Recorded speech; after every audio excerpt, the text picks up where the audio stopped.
I recently put up a video where I talked about the difference of M4A and WAV files, specifically for multi-tracks in worship, and Debora Rusch had a question on that video. In this video, I'm gonna answer it. Let's go.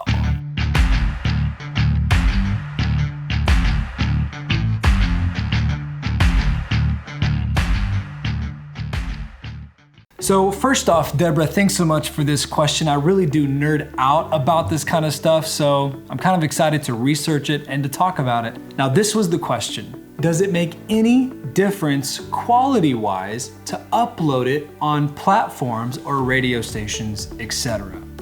In other words, if I have a WAV file version of my audio and an M4A version of my audio, will the WAV file version still sound better once uploaded to places like Facebook, Instagram, TikTok, YouTube, Apple Music, Spotify, radio stations, or whatever else is out there? Now, to really get into this, we need to have a better understanding of audio codecs.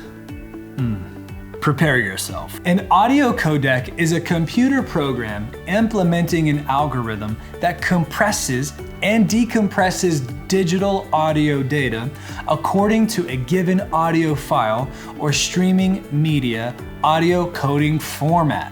The objective of the algorithm is to represent the high fidelity audio signal with minimum number of bits while retaining the quality. This can effectively reduce the storage space and the bandwidth required for transmission of the stored audio file. What? So say you export a WAV version of your song. You put it through the test, you put it through the car test, the phone test, and whatever other kind of test you can come up with to make sure that your song is ready. It passes, you love it, it's sounding great, you're ready to upload it to the platforms of your choosing where your audience lives, and so you do. You upload your song, you listen to it on that platform, and it just doesn't quite hit the same way. The audio sounds lossy, it doesn't feel the same way. Surprise! Platforms that we upload our content to have their own unique audio codec, which again, a codec is the compression of data to enable faster transmission. Here is what I know. Facebook, Instagram, TikTok, they're not concerned with high fidelity audio quality.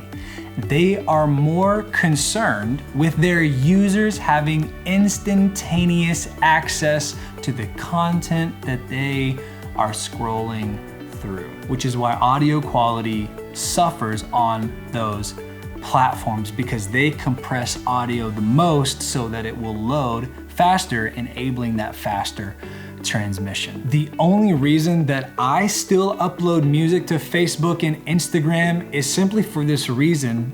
That's where our audience already is. If we were to upload to YouTube and different streaming services like Apple Music and Spotify, that'd be great. The audio quality would be a little bit better, but our audience isn't there. So we could upload there all day long, but no one would see it because that's not where our audience is. In regards to streaming services like Spotify and Apple Music and others, those platforms are designed specifically for audio consumption. Users go there specifically to hear music. So it would be logical that our near and dear WAV files would actually make a difference on those platforms. As of the recording of this video, Spotify is highly recommending uploading FLAC file types. FLAC stands for this: Free Lossless Audio Codec. Anytime a file gets compressed, information gets lost. And so when it comes to our music, here's what that means practically. We just lost some clarity. We just lost some fidelity. We just lost some depth to our sound. We just lost bigness and fullness to our sound because there's less information there. It got compressed. There's less there, less data, smaller file size, but the compromise is the song that we just spent all that time putting together, getting that space just right, getting that stereo spectrum just right.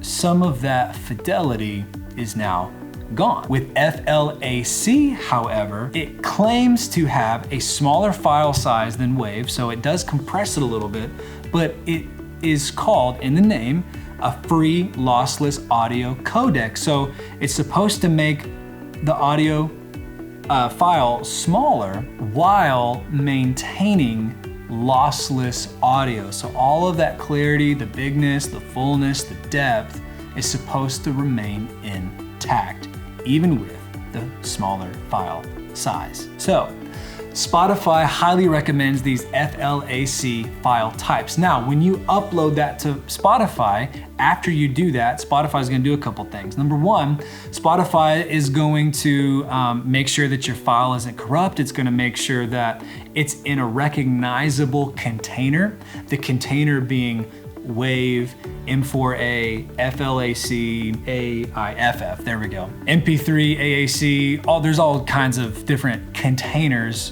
for audio. It's gonna make sure it's in a recognizable container. And then they transcode, meaning convert the audio into different delivery formats for their audio quality options, which are dictated really by whether the end listener is paying for the service or not. And it's also dictated by what the internet speed is of the end listener. Okay, so it definitely feels like I've covered a lot, and in an effort to keep this video on the shorter side as well as the practical side, I wanna kind of move on. And so in this next part of the video, what I wanna do is just simply tell you what I would do.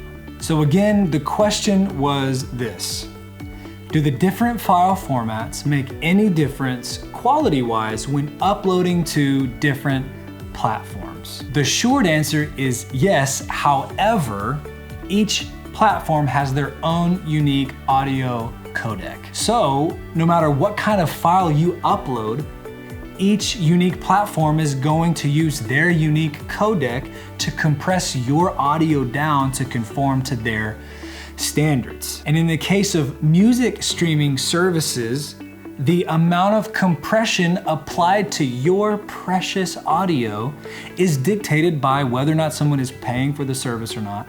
It's also dictated by their internet speeds at the time. So with that said, here's what I would do. I would choose the FLAC file type when exporting from my DAW, or WAV if FLAC is not an option. And I would upload that same exact file format of my song everywhere to each platform I wanted to, and I would just let each respective platform compress it however they're going to, and you know, there's nothing really we can do about that. It's never gonna be heard in its true, uncompressed, unadulterated, completely pure format. Anytime we start exporting out of our DAW, anytime we start uploading to our platforms to share with our audience, just the hard facts, the hard reality is that it has to undergo compression to then conform to the standards that each platform sets for itself.